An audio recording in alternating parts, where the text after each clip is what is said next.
I didn't plan to buy a living being that night. But the moment I saw her, sitting on the rusted floor of a glass containment pod, eyes vacant, lips sealed, I forgot every reason I had come to Sector 12. They called her Anna. No species tag, no origin, no language code. Just Anna, like someone had given her a human name to make her easier to sell. She looked barely older than a girl, but nothing about her presence felt young. Her skin shimmered faintly under the neon lights, a translucent, almost opaline hue.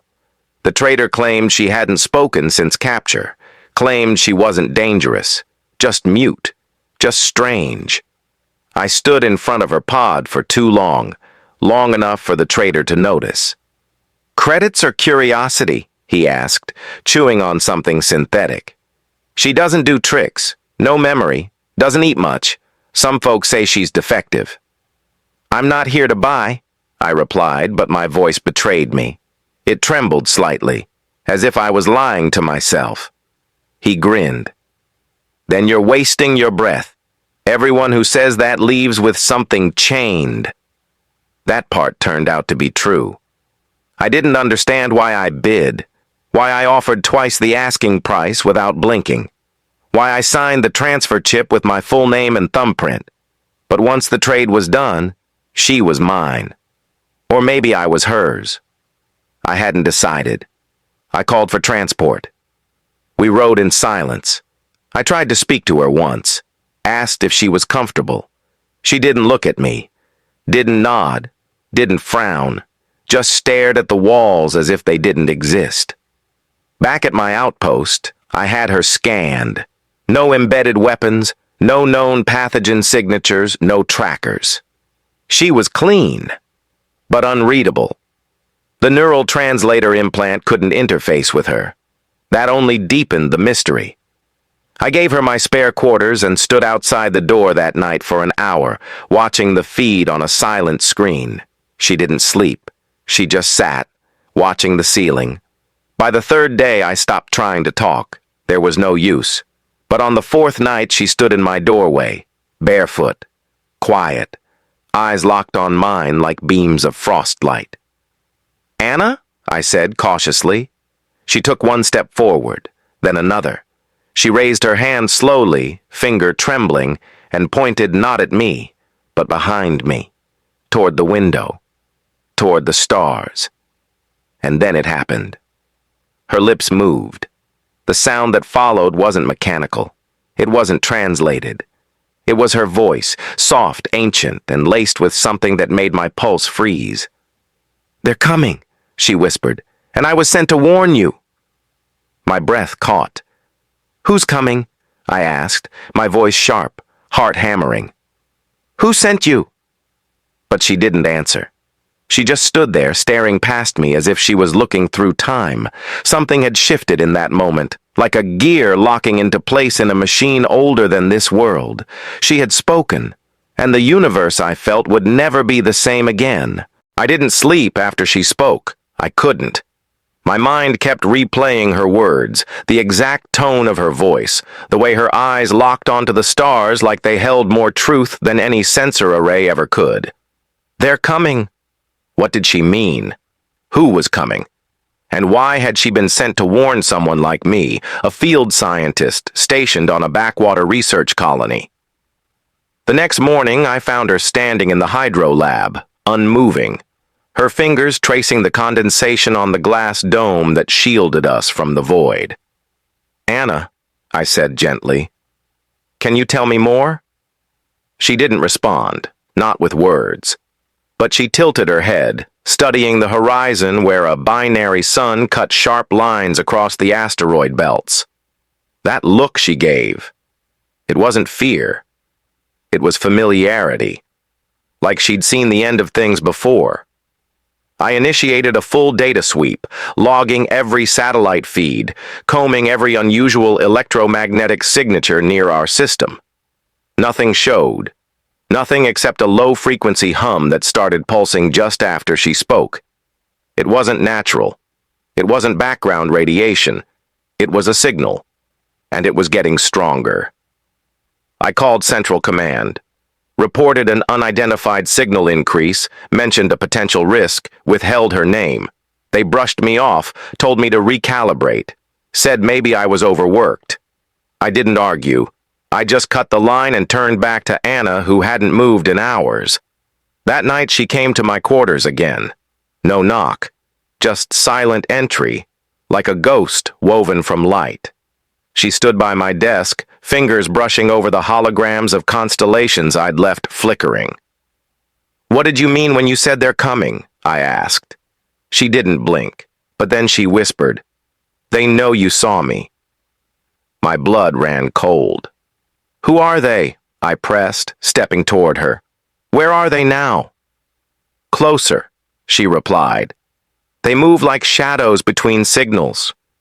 You called them here when you looked too long." I tried to make sense of her words. Was it paranoia? Some hallucination born from isolation? Or was she speaking in riddles I hadn't yet learned to understand? "Why me?" I whispered. "Why not warn someone else? Someone who matters?" She stepped forward until we were inches apart. Her breath was strange, cool, not warm. Her fingers reached for mine, feather-light. "Because you listened." That sentence settled in my chest like gravity. Outside the dome, the stars began to pulse strangely, off-beat, like a failing heart monitor. I checked the systems. Still no warning, still no trace. But the hum was louder. It had shape now, rhythm, like language being formed without words. "Can you tell me what they want?" I asked. "No," she said almost sadly, "but I can show you what they destroy." She turned and walked back into the corridor. I followed without question. Past the living modules, past the medical lab, into the vault beneath the habitat core. It was dark, unused. I hadn't been down here in weeks. Anna knelt before the central panel and pressed her palm against the floor. The lights flared, the ground shifted, a hidden compartment opened, and inside it something flickered, a projection. Hazy, violent, a city in flames, skies filled with dark metal, ships shaped like knives, screaming without sound, children dissolving into light, and then a face, mine, older, battle-worn, crying into the ruins. The projection ended. I couldn't move. My hands trembled. "What is this?" I breathed. "A future." Anna turned slowly toward me. "A warning. But how? How do you know this?" "Because I've lived it," she whispered. "And in every version of the future, you were the only one who tried to stop it." Something inside me broke, not from fear, but from knowing that my life wasn't just mine anymore, that everything I had believed about fate, randomness, purpose, it had just shattered. And standing at the center of that chaos was a mute girl who had only spoken twice, and changed everything. The projection haunted me for days. I saw it every time I blinked. My face cracked with sorrow, skies hemorrhaging fire, the silence of a dying world. I kept asking myself the same question. If Anna had seen this, lived it, then how had she come back? Time travel was still theoretical. Quantum loop folding required technology that didn't exist, at least not on our side of the galaxy. But Anna wasn't from our side. She was something else. A refugee from a timeline torn apart. A carrier of fractured futures. I began studying her. Not as a specimen, but as a survivor. I tracked every micro-expression. Every time she stared too long at the stars, every whisper she made under her breath when she thought I couldn't hear. Most of it was in a language my translators couldn't decode, too ancient, too layered, but a few words repeated. Names, maybe. Coordinates. One phrase came often, Kareth Volan. I asked her what it meant. She only replied once. The one who devours skies. I felt the chill run through my spine. A myth? A species? A warlord? I started digging. The deeper I went, the more I found fragments. Archived warnings from remote colonies. Reports scrubbed clean. Mentions of untraceable black ships appearing on the edges of systems. Disappearances. Silence. Always silence. The kind you feel in your bones. Command still wouldn't listen. To them, I was another isolation-warped scientist. They sent a medical drone to evaluate me. I destroyed it. Couldn't risk them finding Anna. She hadn't spoken again since the vault, but every night she stood at the dome, waiting. For what? I didn't know. Until the night the stars blinked. It was subtle, a fraction of a second, but every celestial body in the dome view dimmed, then surged, as if something enormous had passed between us and the cosmos. Anna turned to me. They've arrived. I ran to the scanners, hands flying across controls. Nothing. No ship signatures, no mass distortions, no heat trails, but the hum, that low, eerie signal, was now a roar. It filled the station, rattled the walls, vibrated in my teeth. Anna stepped toward the panel, touched the comm link. "You must hide us," she said calmly. "They will not scan for the unimportant." "You think I'm unimportant?" I snapped, the stress bleeding through. She looked at me with eyes too old for her face. "I think your importance has not begun yet." I shut the comms, locked every outbound channel, dimmed the energy grid. We powered down to ghost mode. Nothing but life support. For 2 hours we waited, and then I saw it. Not on any screen, but with my own eyes. A shimmer, like heat distortion, but colder. It moved across the dome, impossibly vast. A ship? Number A presence? I couldn't define its shape. I could only feel its hunger. It passed above, casting no shadow, making no noise, and then it was gone. My knees buckled. Anna caught me. Her hands were cold, steady. "That was a scout," she whispered. "They don't see individuals, only patterns, purpose." "What do they want?" I choked out. "To erase deviation," she replied, "to purify timelines. And you?" Training began the next day, though neither of us said it aloud. Anna never instructed, never ordered. She simply did and expected me to follow. She rewired the gravity lab into a neural simulator. I didn't know how she knew our systems so intimately, but she bypassed security layers even I had never touched. Once inside the sim, I experienced her memories, not like visions, like possession. I stood inside her skin, in ruined worlds, on planets scorched to ash, in the belly of ships carved from bone and steel.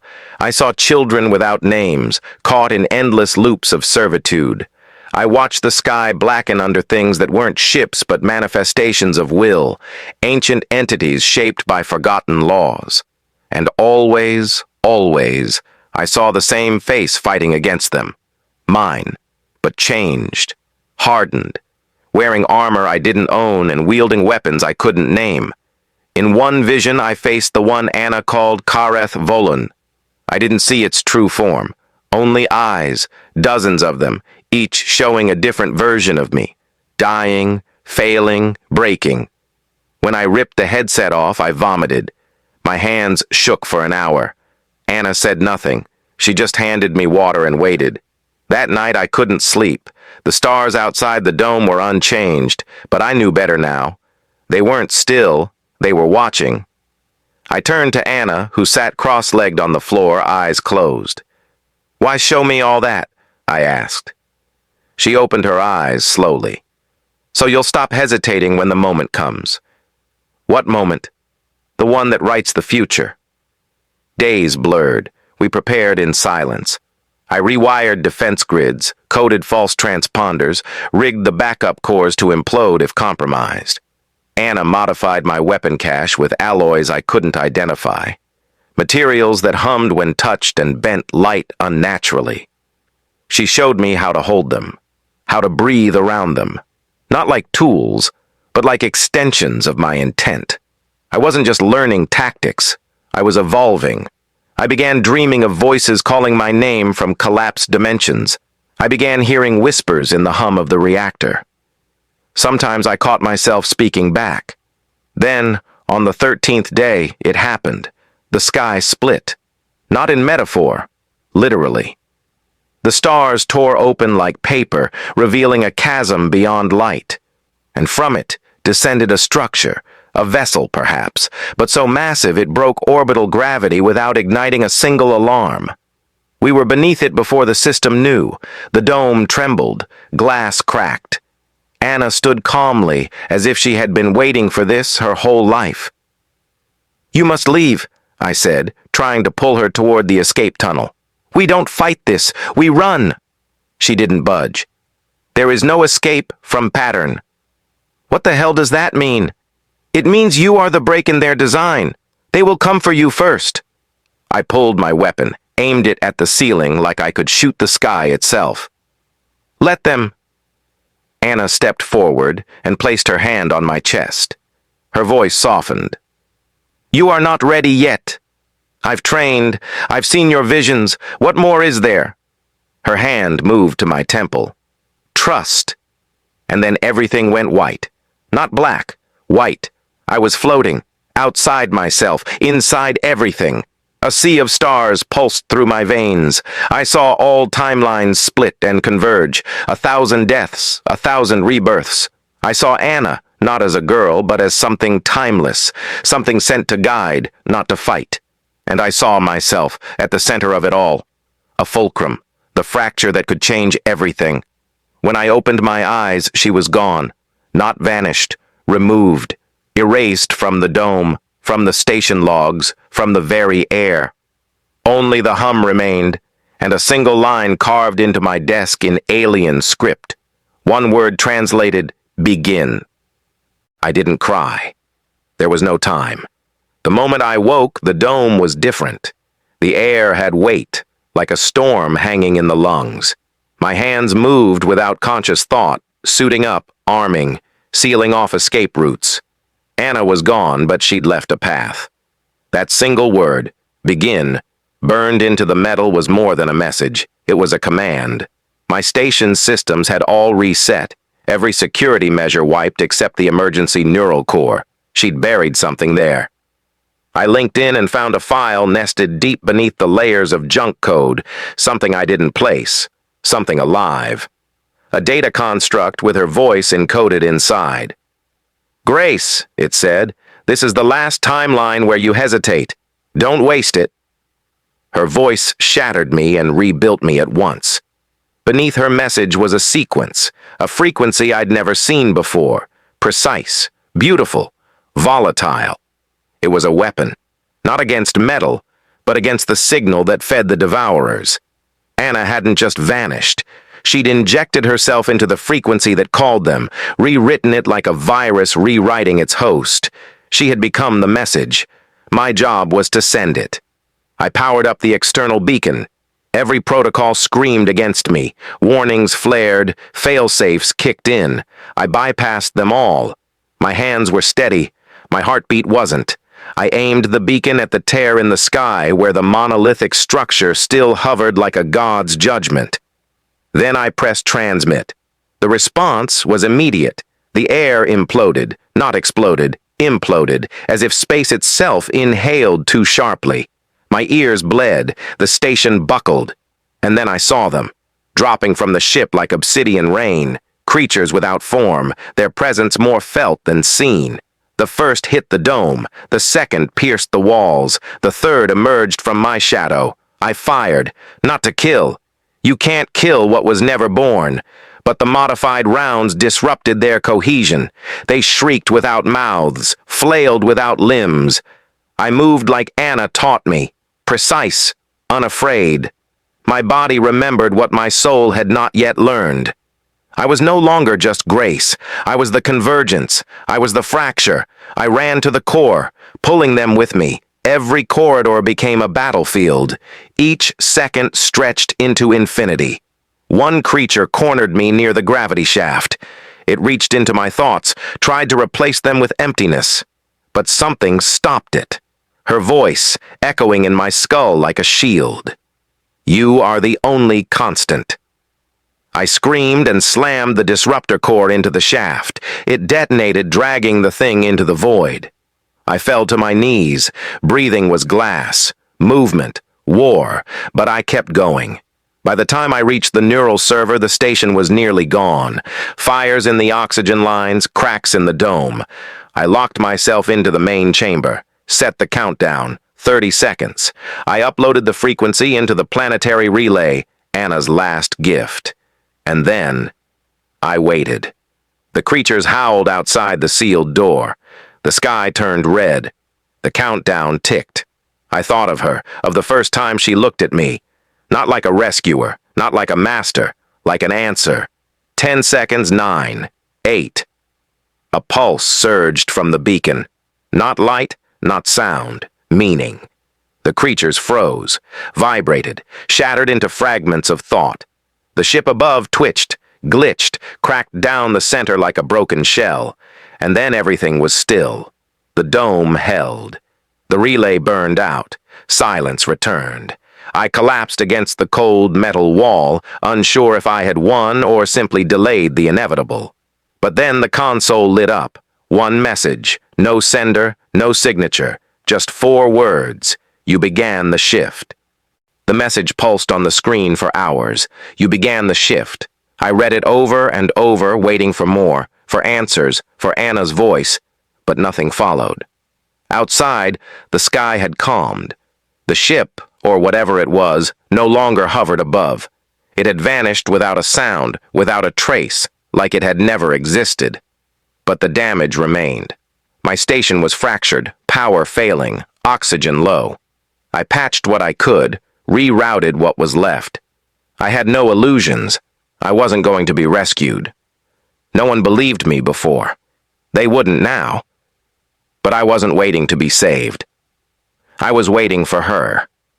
Every hour that passed without her returning pressed harder on my chest than the failing gravity ever could. Then, just past the 6th hour, the hum came back. But it wasn't the same. It didn't terrify. It sang, soft, steady, like a heartbeat in reverse. I followed it to the vault, the same place she showed me the future, the same place where I saw myself weeping in ash. But this time, it was different. The door was open. I stepped inside, and there she was. Anna, standing at the center of the room, unchained, untouched, bathed in a pale light that didn't belong to any system I'd installed. Her eyes met mine, and for the first time she smiled. "You survived," she said. Her voice was stronger now, warmer, whole. "You left me," I whispered, stepping forward. "I didn't know if I wasn't allowed to stay," she said gently. "The moment you activated the signal, I was extracted. My presence here was always temporary. You were the constant, not me." I wanted to scream, hug her, demand an explanation, but something in her expression stopped me. There was peace in her now, a peace that came from understanding something far beyond me. "Then why are you back?" I asked. "To take you to the next phase," she said. "This world is saved, but it was only one fracture. There are others." Other timelines? Other yous. Some haven't begun their shift, some died before they could, some were consumed. "And what am I now?" I asked, voice raw.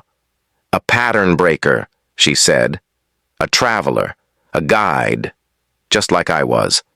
The vault began to glow brighter. Walls dissolved into stardust. The air turned electric with possibility. "Will it hurt?" I asked. "Leaving this place?" Anna reached for my hand. "Only the first time." I took her hand. It was warm now, alive, real. Together we stepped into the light, not upward, not outward, but across. I saw other versions of me, failing, fighting, breaking free. I saw wars I hadn't yet fought, friendships not yet made, betrayals not yet born. And in every one of them, Anna was there, not always the same, not always named, but always guiding, always pointing to the fracture that needed healing. We landed, if you could call it that, on a shattered colony orbiting a star I didn't recognize. Fires bloomed in the distance. Screams echoed beneath the surface. Another timeline on the verge of collapse. Anna turned to me. "This is where we begin again." I nodded. No hesitation this time, no fear, just purpose, the kind that burns and builds at once. She handed me a weapon shaped like a thought and wrapped in light. "You know what to do?" she asked. I smiled, raising it toward the broken sky. "No," I said, "but I'll figure it out." And then I ran. Into battle, into chaos, into the story that hadn't been written yet. Because the mute girl who whispered a prophecy had shown me something no war ever could. That the future isn't found, it's forged.